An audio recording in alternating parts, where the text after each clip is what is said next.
whole piece of brass on both sides. And now I'm going to flux the tubes, copper tubes.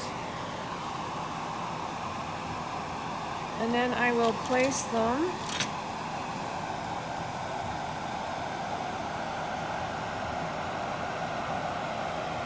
on the brass.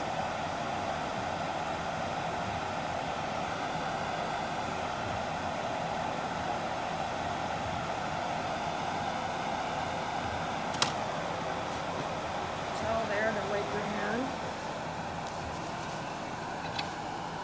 I'm going to let some of the gas come through the torch because the line is empty.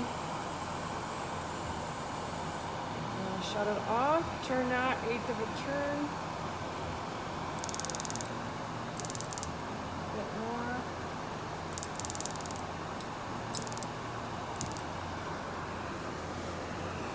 Then I'm going to use a medium flame.